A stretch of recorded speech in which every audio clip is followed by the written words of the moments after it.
میں عائشہ رضی اللہ عنہا کے پاس گئی۔ لوگ نماز پڑھ رہے تھے۔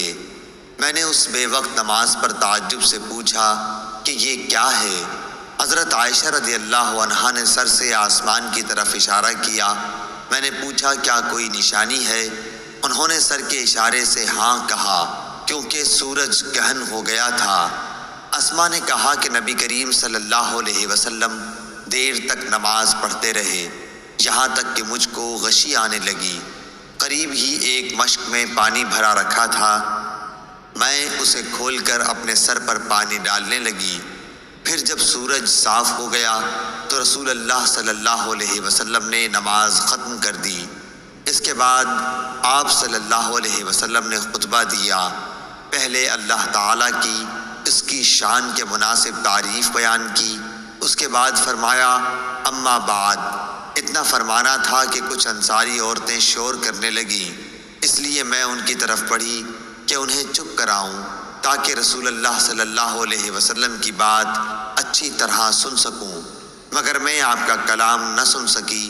تو پوچھا کہ رسول اللہ صلی اللہ علیہ وسلم نے کیا فرمایا؟ انہوں نے بتایا کہ آپ نے فرمایا کہ بہت سی چیزیں جو میں نے اس سے پہلے نہیں دیکھی تھیں، آج اپنی اس جگہ سے میں نے انہیں دیکھ لیا، یہاں تک کہ جنت اور دوزخ تک میں نے آج دیکھی۔ مجھے وحی کے ذریعے یہ بھی بتایا گیا کہ قبروں میں تمہاری ایسی آزمائش ہوگی جیسے کان دجال کے سامنے یا اس کے قریب قریب۔ تم میں سے ہر ایک کے پاس فرشتہ آئے گا اور پوچھے گا کہ تو اس شخص کے بارے میں کیا اعتقاد رکھتا تھا، مومن یا یہ کہا کہ یقین والا؟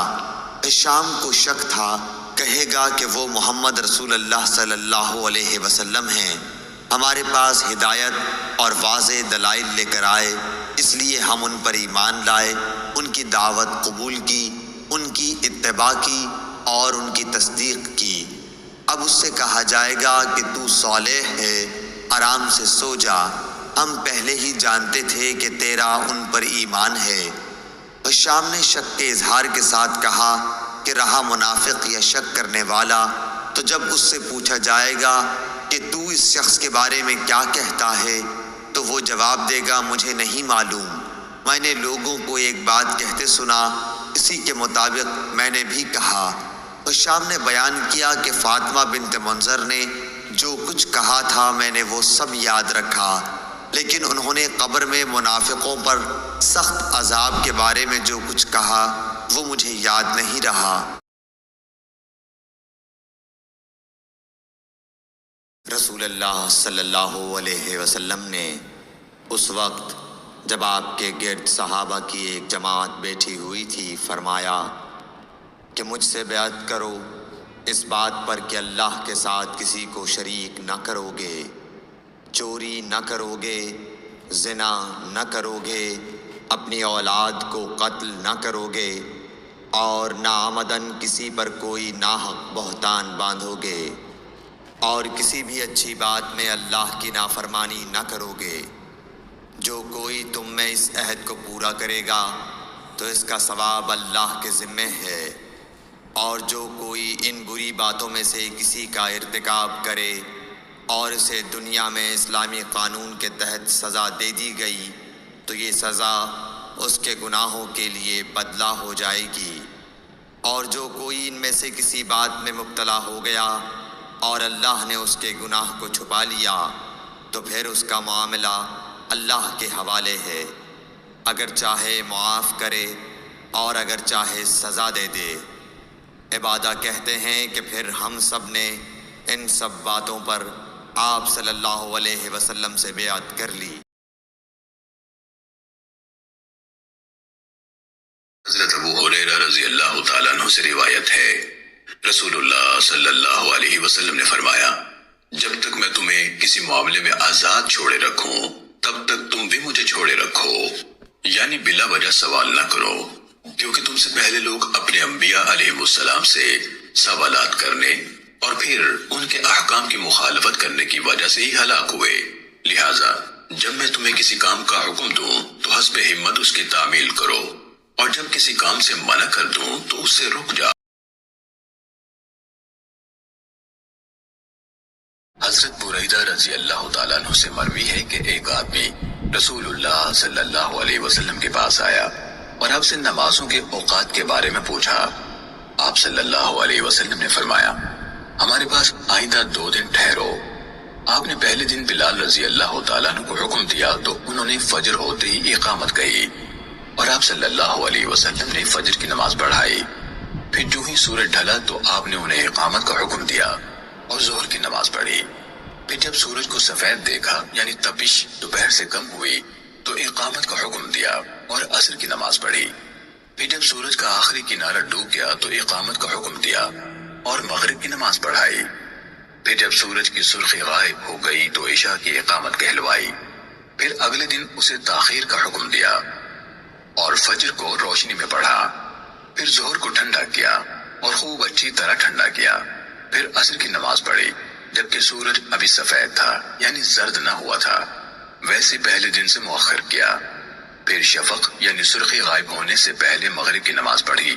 پھر آپ نے ان یعنی حضرت بلال رضی اللہ تعالیٰ عنہ کو حکم دیا تو انہوں نے عشاء کی اقامت کہی جبکہ تہائی رات گزر چکی تھی اور آپ صلی اللہ علیہ وسلم نے عشاء کی نماز پڑھی۔ پھر فرمایا، کہاں ہے وہ شخص جس نے نمازوں کے اوقات کے بارے میں پوچھا تھا؟ اسے لایا گیا تو آپ صلی اللہ علیہ وسلم نے فرمایا، تمہاری نمازوں کے اوقات ان 2 دنوں کی نمازوں کے درمیان میں ہے جو تم نے دیکھے۔ رسول اللہ صلی اللہ علیہ وسلم کے زمانے میں 1 سال قحط پڑا۔ آپ جمعے کی نماز کے لیے خطبہ دے رہے تھے کہ ایک شخص نے کھڑے ہو کر کہا، یا رسول اللہ، گھوڑے بھوک سے ہلاک ہو گئے اور بکریاں بھی ہلاک ہو گئیں، آپ اللہ تعالیٰ سے دعا کیجئے کہ وہ ہم پر پانی برسائے۔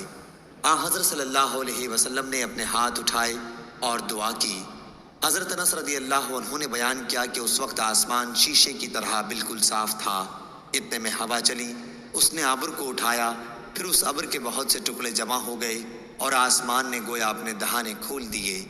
جب ہم مسجد سے نکلے تو گھر پہنچتے پہنچتے پانی میں ڈوب چکے تھے۔ بارش یوں ہی دوسرے جمعے تک برابر ہوتی رہی۔ دوسرے جمعے کو وہی صاحب یا کوئی دوسرے پھر کھڑے ہوئے اور عرض کیا، اے اللہ کے رسول، مکانات گر گئے، دعا فرمائیے کہ اللہ تعالیٰ بارش روک دے۔ حضرت صلی اللہ علیہ وسلم مسکرائے اور فرمایا، اے اللہ، اب ہمارے چاروں طرف بارش برسا، جہاں اس کی ضرورت ہو، ہم پر نہ برسا۔ حضرت انس رضی اللہ عنہ کہتے ہیں کہ میں نے جو نظر اٹھائی تو دیکھا کہ اسی وقت ابر پھٹ کر مدینے کے ارد گرد سرپیچ کی طرح ہو گیا تھا۔ غزوہ خندق کے دن نبی کریم صلی اللہ علیہ وسلم نے دشمن سے خبر لانے کے لیے صحابہ رضی اللہ عنہم سے کہا تو زبیر رضی اللہ عنہ تیار ہو گئے، پھر ان سے کہا تو زبیر رضی اللہ عنہ ہی تیار ہوئے، پھر کہا، پھر بھی انہوں نے ہی آمادگی دکھلائی۔ اس کے بعد آپ صلی اللہ علیہ وسلم نے فرمایا کہ ہر نبی کے حواری مددگار ہوتے ہیں اور میرے حواری زبیر رضی اللہ عنہ ہیں۔ اور سفیان بن عینہ نے بیان کیا کہ میں نے یہ روایت ابن منقدر سے یاد کی اور ایوب نے ابن منقدر سے کہا، اے ابو بکر، یہ محمد بن منقدر کی کنیت ہے، ان سے جابر رضی اللہ عنہ کی حدیث بیان کیجیے، کیونکہ لوگ پسند کرتے ہیں کہ آپ جابر رضی اللہ عنہ کی احادیث بیان کریں۔ تو انہوں نے اسی مجلس میں کہا کہ میں نے جابر رضی اللہ عنہ سے سنا، اور 4 احادیث میں پے در پے یہ کہا کہ میں نے جابر رضی اللہ عنہ سے سنا۔ علی بن عبداللہ مدینی نے کہا کہ میں نے سفیان بن عینہ سے کہا کہ سفیان ثوری تو غزوہ قریظہ کہتے ہیں بجائے غزوہ خندق کے۔ انہوں نے کہا کہ میں نے اتنے ہی یقین کے ساتھ یاد کیا ہے جیسا کہ تم اس وقت بیٹھے ہو کہ انہوں نے غزوہ خندق کہا۔ سفیان نے کہا کہ یہ دونوں ایک ہی غزوہ ہیں، کیونکہ غزوہ خندق کے فوراً بعد اسی دن غزوہ قریظہ پیش آیا، اور وہ مسکرائے۔ آپ نے ایک شخص کعب بن مرہ یا ابو سفیان کا ذکر کیا جو منبر کے سامنے والے دروازے سے جمعے کے دن مسجد نبوی میں آیا۔ رسول اللہ صلی اللہ علیہ وسلم کھڑے ہوئے خطبہ دے رہے تھے۔ اس نے بھی کھڑے کھڑے رسول اللہ صلی اللہ علیہ وسلم سے کہا، یا رسول اللہ صلی اللہ علیہ وسلم، بارش نہ ہونے سے جانور مر گئے اور راستے بند ہو گئے، آپ اللہ تعالیٰ سے بارش کی دعا فرمائیے۔ انہوں نے بیان کیا کہ رسول اللہ صلی اللہ علیہ وسلم نے یہ کہتے ہی ہاتھ اٹھا دیے۔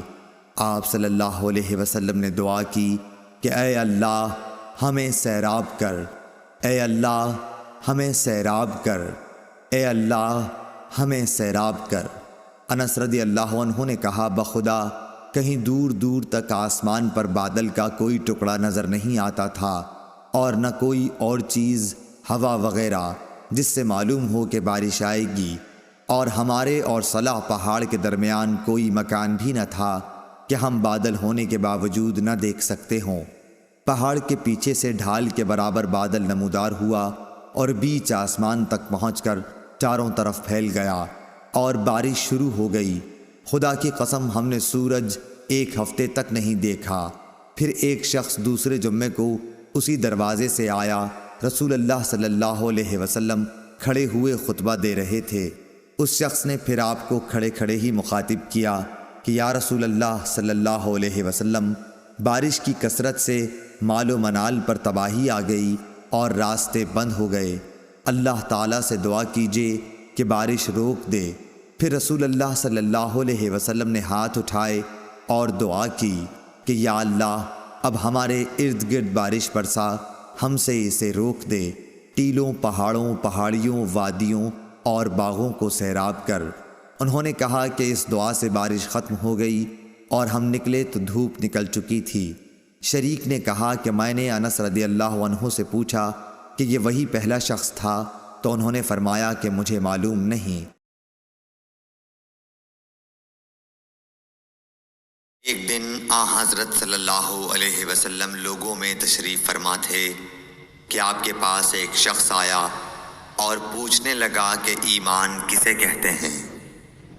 آپ صلی اللہ علیہ وسلم نے فرمایا کہ ایمان یہ ہے کہ تم اللہ پاک کے وجود اور اس کی وحدانیت پر ایمان لاؤ، اور اس کے فرشتوں کے وجود پر، اور اس اللہ کی ملاقات کے برحق ہونے پر، اور اس کے رسولوں کے برحق ہونے پر، اور مرنے کے بعد دوبارہ اٹھنے پر ایمان لاؤ۔